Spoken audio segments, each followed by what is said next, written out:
Hey guys, 20 million DPS, Toxic Rain Champion. I think that's a pretty big milestone. Might be worth having another discussion and deep dive on the specs required to hit this number. In this video, I'm going to be going over the passive point allocation decisions.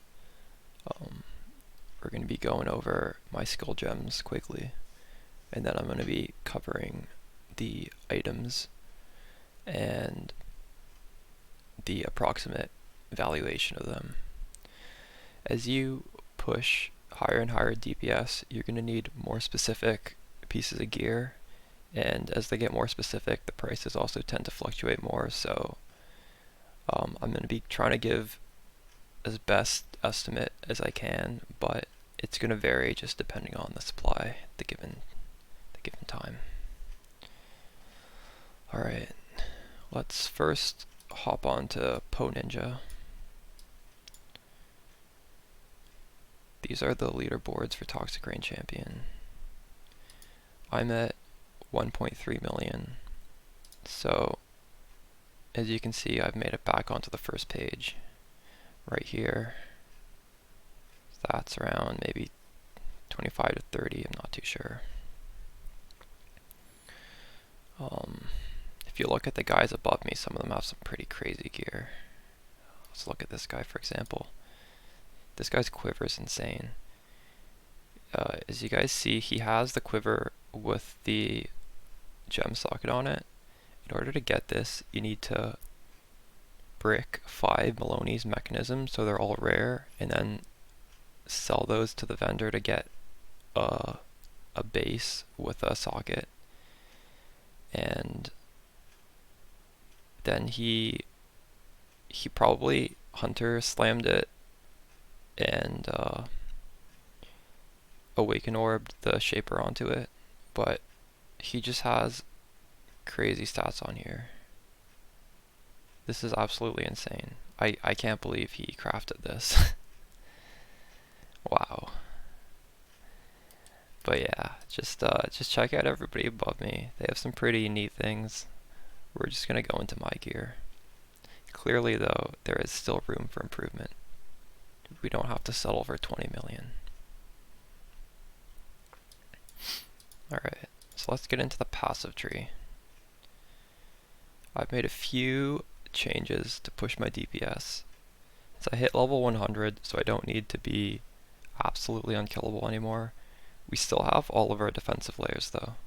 In fact, now we have 75 chaos res, and it's actually like really overcapped, and I'll get into the advantages of having it overcapped in a second. We have over 100% spell suppression. We have our armor dropped a little bit. It used to be above 50, now it's 47.5. Evasion's down to 44, so we had to cut out a bit there, but we still have huge numbers. They're still very effective.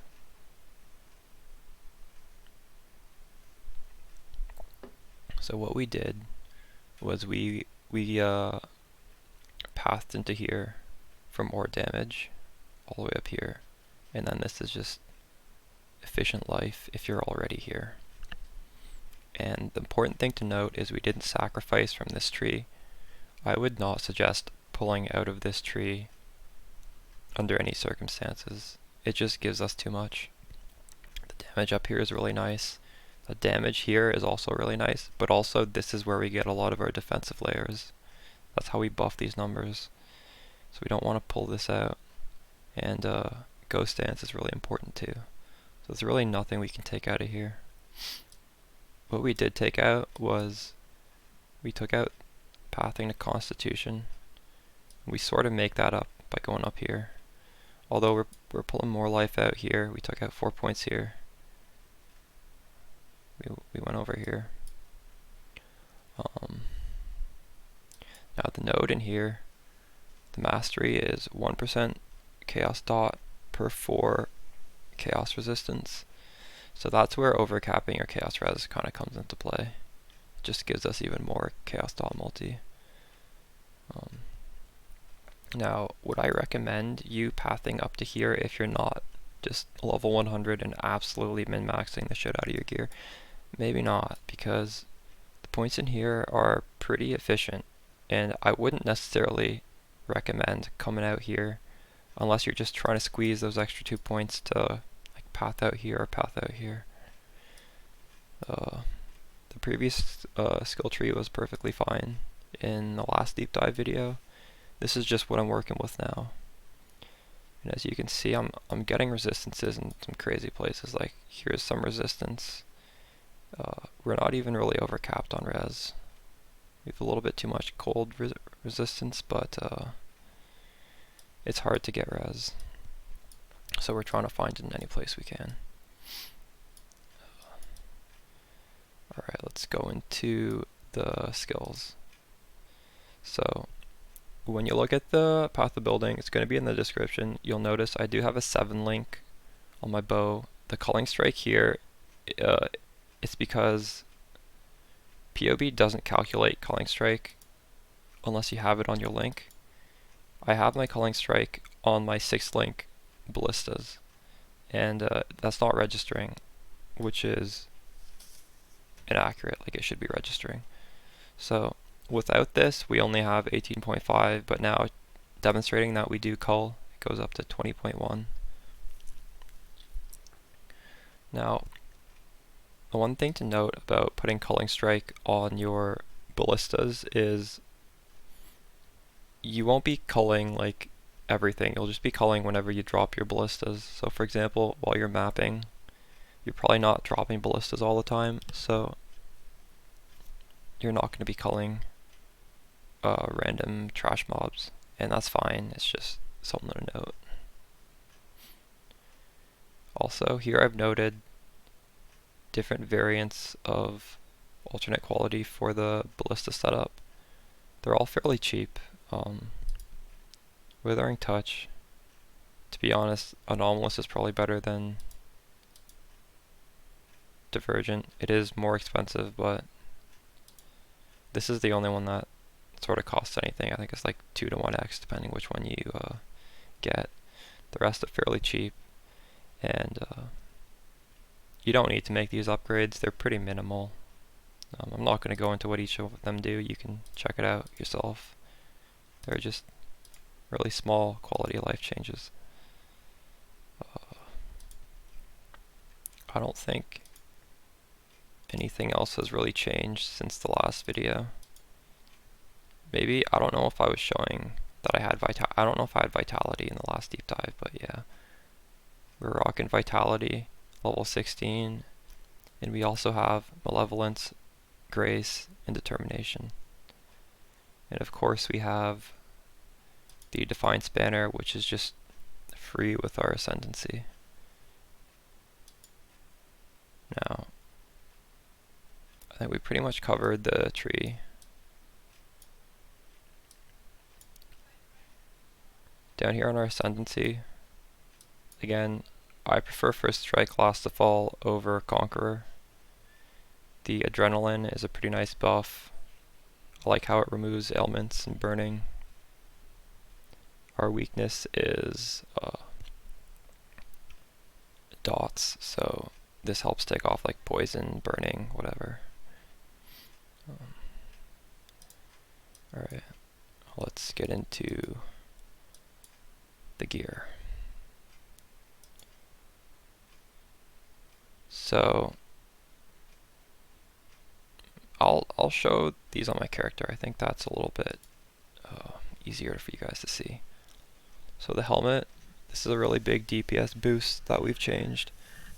We have nearby enemies have -9 to chaos res. The way you go about crafting this is you buy a base. Ideally, you want Toxic Rain deals 40% increased damage as your enchantment, or Despair has 30% increased effect. They both will increase your damage by about the same. In my case, Toxic Rain 40% increases it a bit more, but I think in most cases the Despair would win out.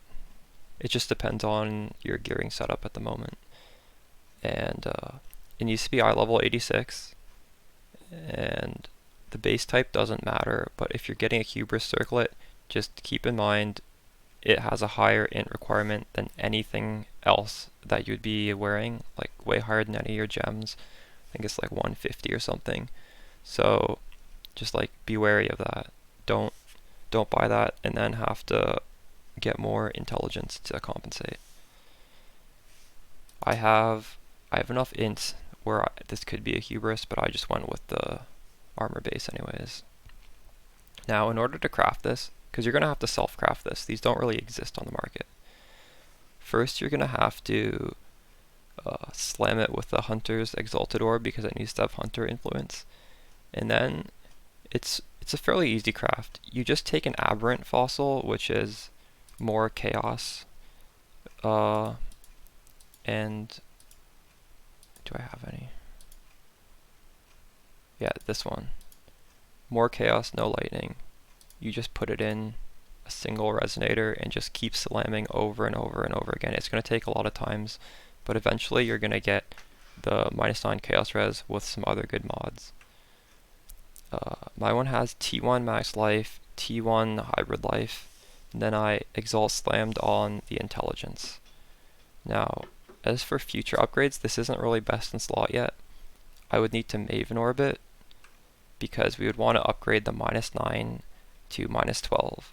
And this is actually a perfect candidate for Maven Orbing because we have the adds flat chaos damage to spells, which is completely useless because we're an attack, we're not a spell, so Maven Orbing would get rid of that in the ideal outcome and upgrade our nearby enemies chaos res to -12. But that's a 50-50 gamble, and I don't have a backup helmet, so I'm just I'm gonna wait on that for later.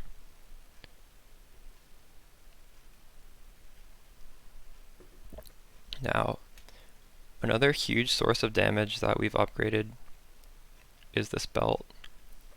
We have the enchantment enemies withered by you have -9 to all resistances. And we actually also have enemies withered by you have -2 to all resistances on the Abyss jewel. So that's a total of -8. And that also applies to Chaos Res, so we have -8 here and -9 here. And minus Chaos Res is really, really big for increasing our damage. To get the enchant, you need to use the dedication to the goddess.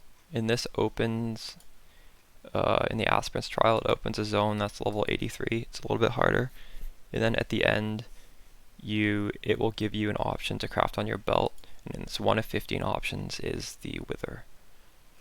You want to be using twice enchanted every time you run it because these things cost around 10 chaos, but a twice enchanted, which gives you 2 chances at getting the belt roll, only costs around 3 to 4 chaos. So it's much more, it saves you time and it also saves you money if you always run both of these at once. Alright, so these are the 2 easiest ways to really boost your damage up by a crazy amount.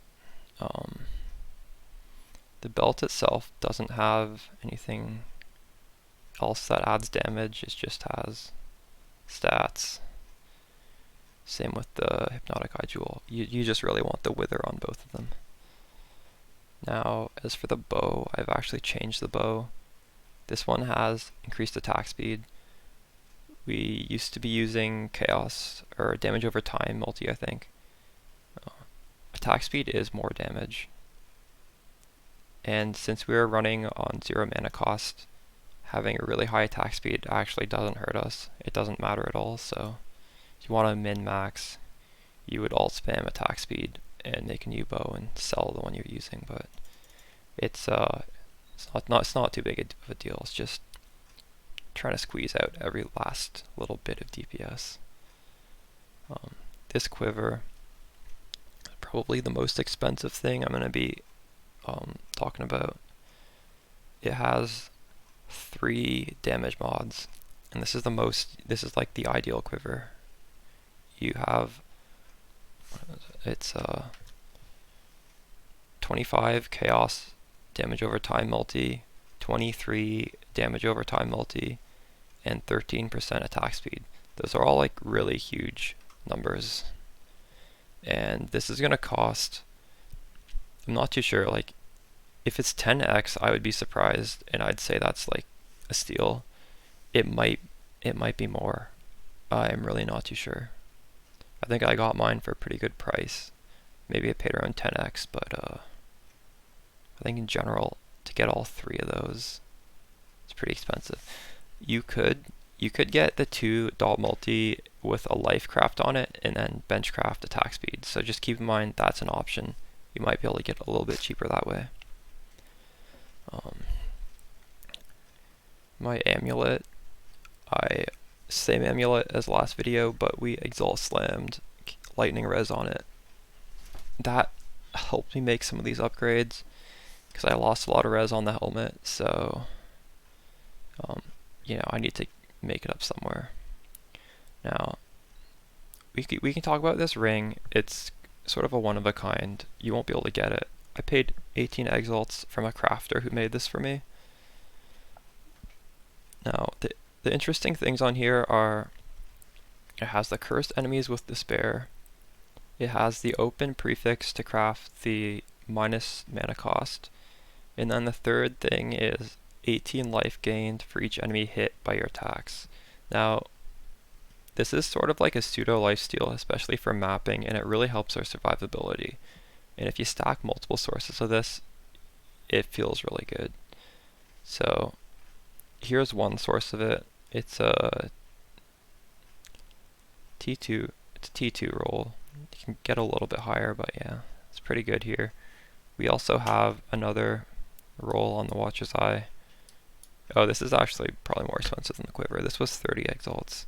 It's we got the dot multi from Malevolence, and we got life gained on hit while affected by vitality. So I have 2 sources of life gain per hit. So while I'm mapping, I'm healing a lot. It just basically feels like lifesteal. Gloves haven't changed. This ring hasn't changed. The boots we upgraded. It's just like a little bit more, like a tiny bit more resist.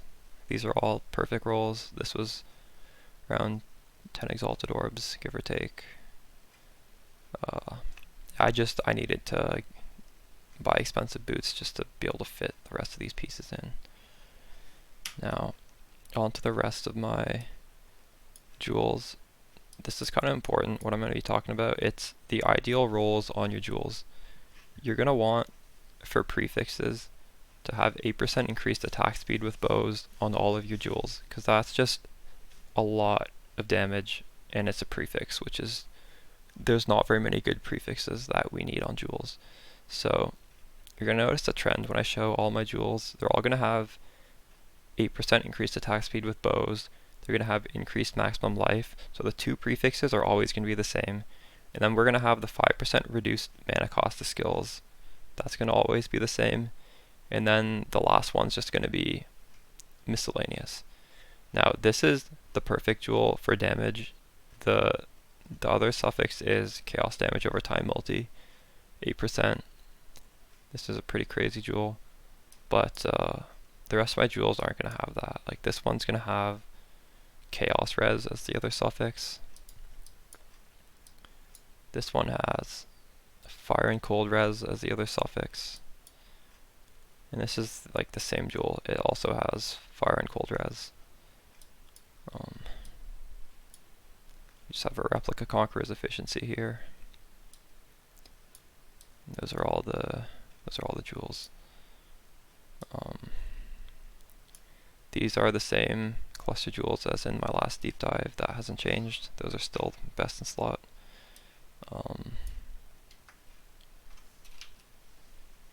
Yeah. Now, I can talk about a glove upgrade right now, I suppose. I kind of think of it as a gloves side grade, but let's pull up POB. This is the glove I'm wearing right now, check my DPS, and I'm gonna put on the glove of the person with the top DPS on the ladder, which is this one. See, it like ever so slightly increases, but barely. Now let's look at that glove. This is a really expensive glove to make, and it doesn't really add to our DPS, which is why I'm saying it's a side grade. I wouldn't suggest you guys craft this unless you really want every tiny little bit of DPS. So this glove has Culling Strike on it, and it's on the Apothecary base, which has 18% increased damage over time. So why isn't this adding DPS? It's because in order to make this, you have to have, well, you have to Awaken Orb a hunter, either a hunter or a, what is that, Warlord base? I'm not too sure. With the other one, you need to Awaken Orb them, and when you do that, it's just like a Chaos Slam. So, and it's a really expensive Chaos Slam. So you're not gonna get 6 good mods. Like, that's just basically impossible. You're gonna have to pay. You're gonna have to do it like hundreds of times. So, the benefits of doing this are you're guaranteed to get Culling Strike and Chaos Damage over time multi. And since the Culling Strike is on your gloves, it will show in your calculations. Like, I won't have to just add it in like this. It should just automatically be showing. And also, since we don't need to have our totems out, we're going to be culling literally everything. Anything we shoot, we're going to be culling. So it is, I don't know. I personally don't see that as adding too much value, but I want to mention it as an option. I think it's better to just find a really good glove on trade that gives you Chaos Dot multi and attack speed. And then you need the open prefix to get the AoE. Alright, so that about covers it. I do want to go over my alternate tree though, because it's worth noting I have bossing as well as mapping trees. That's because we can take away some damage to just have a lot more quality of life. So I'm going to switch over to my mapping and my mapping gear. And since we're doing mapping, I'm going to turn off Culling Strike because we're not going to be dropping our totems when we map. So as you can see, now we're back down to just under 16 million DPS. So what changed on the tree? We took out a little bit of damage out here. We took out those 2 points. We put it back in here, which gives us phasing on kill. And we just got a little bit more life because I didn't know where else to put the other point. As for gear, we are using a different cluster. This cluster has unspeakable gifts. Enemies you kill have 10% chance to explode, dealing a quarter of their maximum life as chaos damage. This just feels really nice mapping. I wouldn't use this if you're under 10 million DPS, because when you're doing really juiced T16 maps, like, honestly, like, the more damage you have, the better, and stuff doesn't die that fast that you want to take off like 1 million damage to get explode pops. But if you're sitting at like 20 million, I'd happily take off 1 million or 2 just to get explode. So that's why I'm using this large cluster. It's about 2 to 3 exalts in price. Now we took off the Stygian Vise for a Headhunter, so our chaos res dropped down to 43. That's fine, it's not a big deal. Headhunter gives us a lot of speed. Now technically, since we're mapping, we could go in the config and give ourselves Rampage. So let's give ourselves 1000 Rampage. Now our damage goes up to 17.8, which is realistic, because when we're mapping, we're probably going to have full rampage at all times. It's something we won't have when we're bossing, so just keep that in mind. Like, we're sacrificing some damage for quality of life, but with the rampage mechanic that I taught you guys in the previous video, we do get a lot more DPS and movement speed with the free rampage with the weapon swap trick. So yeah.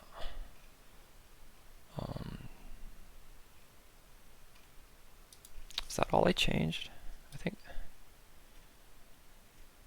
I think those are the only changes. So this is where we're at. I'd be interested to know how your guys' upgrade paths are going.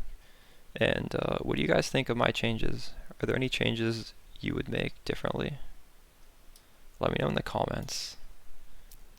If you're not subscribed already, feel free to hit the sub button if you want more Toxic Rain content or just general strategy. And I will see you guys in the next one.